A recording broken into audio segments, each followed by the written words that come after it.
throwaway account for reasons that will become painfully obvious. I am a man who just found out that the last 12 years of my life were a meticulously crafted lie.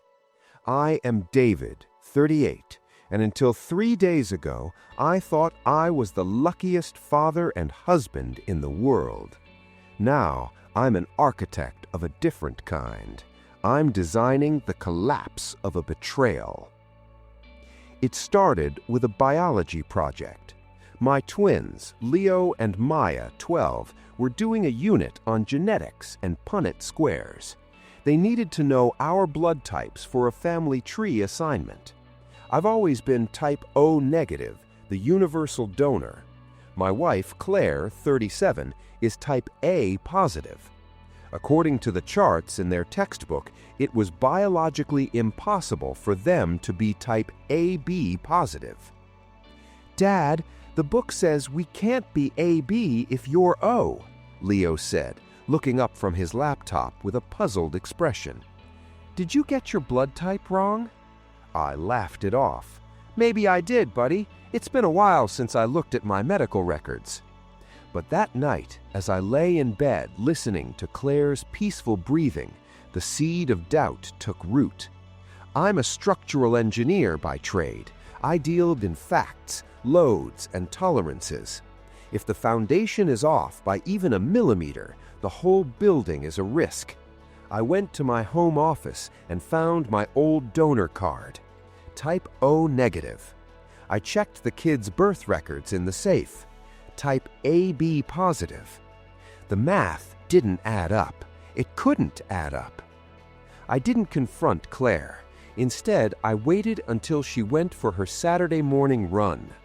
I gathered hair samples from the kids' brushes and a few used tissues.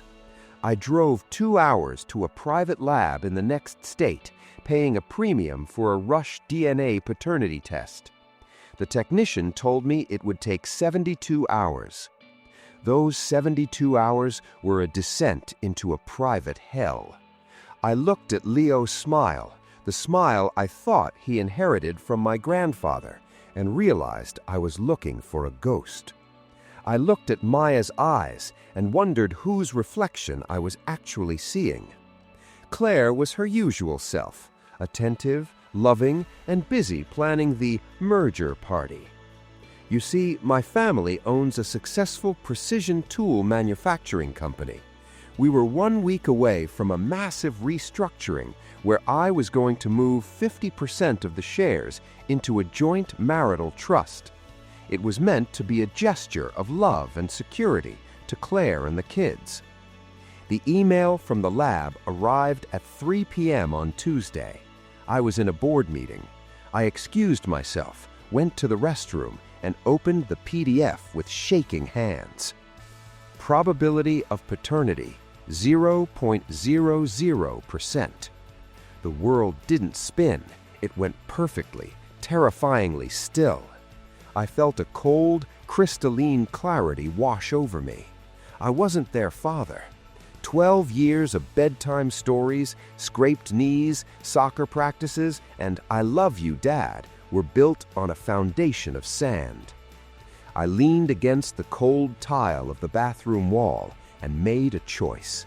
I could walk out there, scream, throw her out, and let the lawyers battle it out in a messy, public divorce that would leave her with half of my family's legacy. Or I could use the next 7 days, the time remaining before the merger, to ensure that when the truth came out, she would be left with exactly what she contributed to our marriage: nothing. I walked back into that boardroom, sat down, and looked at my lawyer. "Actually, I want to make a few minor adjustments to the trust documents before the signing. Let's call it an estate protection contingency." The revenge had begun. I've spent the last 72 hours living a double life. To my kids, I'm still dad. To Claire, I'm the same hard-working husband she's manipulated for over a decade. But in the shadows, I've recruited a professional to help me map out the extent of her betrayal. and the results are more sickening than I ever imagined. I hired a private investigator named Frank, a former police detective who specializes in high-stakes infidelity and corporate espionage. I didn't just want photos of her with another man. I needed the full timeline. I needed to know if my entire marriage was a lie or just a series of unfortunate choices. Frank didn't take long.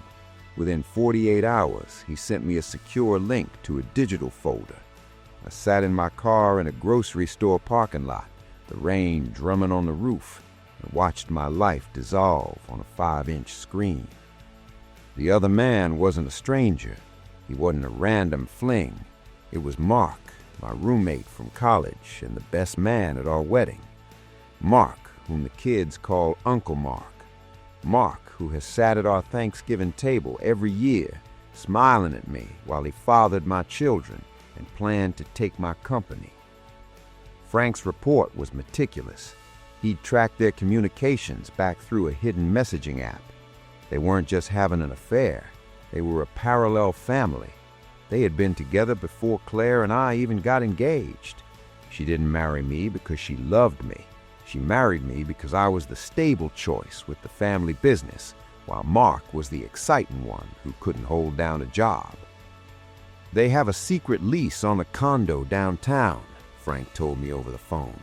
They've been meeting there 3 times a week for years. And David, there's more. I've been looking into Mark's finances. He's been receiving consultant fees from your wife's personal account, money that's been diverted from your joint household budget. I was paying for the condo where they laughed at me. I was paying for the life they built on my back. The most brutal realization was the premeditation. Claire knew the twins weren't mine from the day she found out she was pregnant. She purposefully chose me to raise them, knowing I would provide the best life possible, while Mark remained the cool uncle in the background. They were waiting for the merger, the moment I would sign over the trust to finally exit our marriage with half of my family's wealth and the company I've spent my life building. I went home that night and found them all in the living room. Leo and Maya were playing a video game, and Mark was there, sitting on my sofa, cheering them on. Claire was in the kitchen, humming a tune while she made dinner. "Hey, David," Mark said, giving me that same easy fraternal grin I'd trusted for 20 years. "You look exhausted, man. Sit down, let me get you a beer." I looked at him, the man who stole my children's biological identity, and felt a cold engineering focus. If I were a lesser man, I would have ended him right there. But I'm an engineer. I don't destroy things with raw force. I dismantle them piece by piece so they can never be rebuilt. "Thanks, Mark," I said, my voice as flat as a sheet of steel. "I appreciate it. You've always been so helpful." That evening, while they laughed at the dinner table, I began the asset realignment. I contacted my CFO under the guise of tax optimization for the upcoming merger. I started moving our liquid capital into high-risk, high-interest offshore ventures that were technically debts on the company books. I wasn't just protecting my money. I was making the company look like a sinking ship on paper. By the time Claire and Mark tried to grab their half, they wouldn't be inheriting a gold mine. They would be inheriting a mountain of legal liabilities and personal debt that I had carefully structured to be tied to the marital trust. I'm no longer David, the husband. I'm David, the architect of the empty legacy protocol. And the best part? They think they're the ones winning. I am currently sitting in my home office, watching Claire through the security feed in the kitchen. She is humming while she fills out the guest list for the merger party. She thinks she's inviting witnesses to her coronation. She doesn't realize she's inviting witnesses to her bankruptcy. The empty legacy protocol is now 90% complete. Executing a plan like this requires a surgeon's precision. I couldn't just hide the money. I had to make it disappear legally while creating a mountain of phantom wealth that would lure Claire and Mark into the trap. As an engineer, I know that the strongest structures are often the most brittle if you hit the right pressure point. For the last 4 days, I've been working with a specialized firm that handles aggressive asset protection. We've created a series of shell companies based in jurisdictions that don't recognize our local marital property laws. Here is how the empty legacy protocol works. 1. The IP shift. My family's company, Vane Precision Tools, is valuable because of our patents. I quietly transferred the ownership of every single patent to a new entity called Apex Engineering Holdings. This company is owned by a blind trust for which I am the sole beneficiary, but on paper it looks like a completely independent contractor. Vane Precision Tools, the company Claire is about to get 50% of, now has to pay Apex Engineering a massive licensing fee for every tool it sells. Overnight, the company's profit margins dropped to near zero. 2. The debt bomb. I took out a series of high-interest business loans totaling $15 million, ostensibly to fund the expansion for the merger. I secured these loans against the company's physical assets, the factory, the machinery, and even the office building. The kicker? The lender is an offshore group that I secretly control through a proxy. In the eyes of the law, the company is now underwater. It has $15 million in debt and almost no liquid cash. 3. The marital trust trap. I revised the merger documents. Claire thinks she's getting 50% of a billion-dollar legacy. In reality, the marital trust she's about to sign into existence specifically includes an equal liability clause. By signing it, she isn't just becoming a half-owner of the assets, she's becoming legally responsible for 50% of the company's massive artificial debt. The psychological strain of acting normal is nearly breaking me. Last night, Claire came into my office and leaned over my shoulder. She smelled of the perfume Mark bought her at their secret condo. "You're working too hard, David," she said, her voice dripping with that rehearsed predatory sweetness. "Just think, after the signing on Saturday, we can finally relax. We can take that trip to the Maldives you always promised." "I'm just making sure everything is perfect for the kids' future, Claire," I replied, not looking at her. "I want them to have the legacy they deserve." She kissed the top of my head. I felt like a piece of my soul was being corroded by acid. She was thinking about the Maldives with Mark. She was thinking about the millions she was about to steal. The hardest part is the twins, Leo and Maya.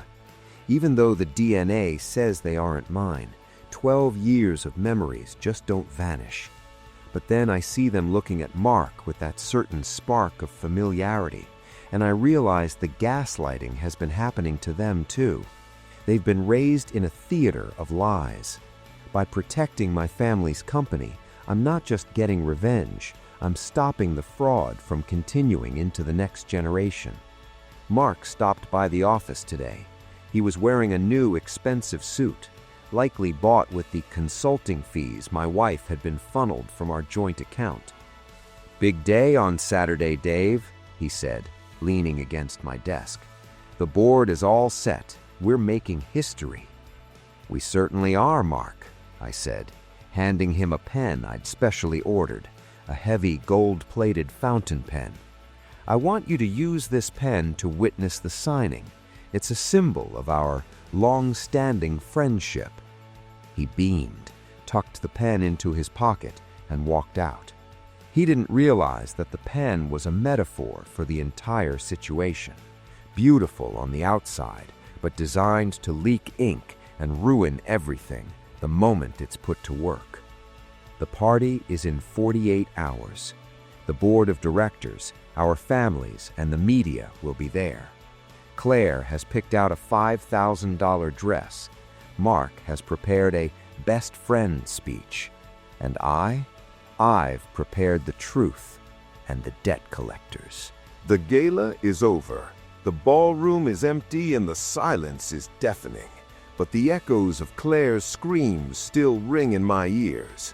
I am sitting in my car, watching the flashing lights of the private security vehicles as they escort the happy couple off my property. Here is how I dismantled a 12-year lie in 20 minutes. The gala was held at our private estate. It was a sea of black ties, silk gowns, and the most influential people in our industry. Claire looked magnificent in her $5,000 gown, playing the role of the devoted wife to perfection. Mark was at her side, acting as the loyal COO, already behaving like he owned the place. "Ladies and gentlemen," Claire said, standing on the podium with a champagne flute in her hand, "today is about more than just a merger. It's about legacy. It's about securing the future for Leo and Maya and the beautiful partnership David and I have built over 10 years. David, please come up and sign the documents that will unite our family's future forever." The crowd applauded. Mark handed me the gold-plated pen I had given him. He winked at me, a conspiratorial gesture that made my skin crawl. I walked to the table. I signed the documents. I saw Claire's eyes light up with pure greed. She thought she had just secured $500 million. She didn't realize she had just signed a legal contract accepting responsibility for $7.5 million of my company's artificial debt. "Before we continue the celebration," I said, stepping to the microphone, my voice calm and projecting through the speakers with perfect clarity, "I want to share a special presentation. My kids, Leo and Maya, inspired me with their recent school project on genealogy. It made me realize how important it is to know exactly where we come from." The lights dimmed. Claire smiled, thinking I had prepared a sentimental family video. The screen flickered to life, but it wasn't a wedding video. The first image was the DNA report from the private lab. Probability of paternity, 0.00%. The text was giant, impossible to miss. A collective gasp rippled through the room. I saw Arthur, the chairman of the board, lean forward, his eyes widening. "What is this, David? Is this a joke?" Claire hissed, her face turning a sickly shade of gray. "It's science, Claire," I replied, my voice cold as ice. The next slide was a series of high-resolution photos from Frank, my PI. It showed Claire and Mark at their secret condo. It showed them kissing in the elevator. It showed the bank statements of the consulting fees she'd been paying him from our joint account. The room went dead silent. Mark tried to step back, but I had positioned two of Frank's associates, large men in suits, right behind him. "I've spent 12 years being a father to children who aren't mine, and I've spent 10 years being a husband to a woman who was already living a second life with my best friend. But more importantly, as of 10 minutes ago, Claire is now a 50% owner of Vane Precision Tools, and as per the documents she just signed, she is now personally liable for half of the $15 million of debt the company has accrued due to recent expansion costs." Claire's eyes went from terror to confusion, then back to terror. "Debt? What debt? The company is worth billions."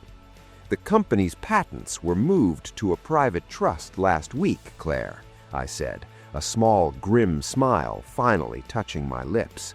"The business you just fought so hard to steal is an empty shell. You didn't marry a fool, you married an engineer, and I've just finished the demolition." The board members stood up in outrage. Arthur walked to the podium, looking at Claire and Mark with utter disgust. "Consider your positions terminated, effective immediately.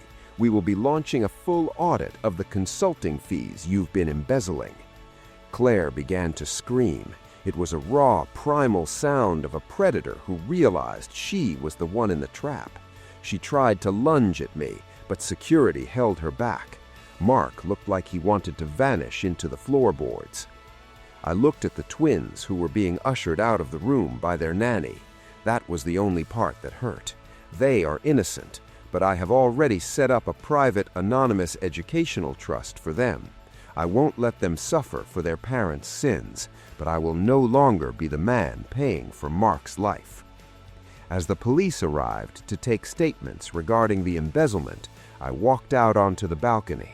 The air was cool and crisp. The foundation was rotten, so I leveled the building. Now I can finally build something real. It has been exactly a year since the night of the gala. I'm sitting in my new office, which overlooks a quiet harbor hundreds of miles away from my old life. The air here doesn't smell like perfume and lies. It smells like salt and possibility. Here is the final report on the collapse of the old structure and the rise of the new one.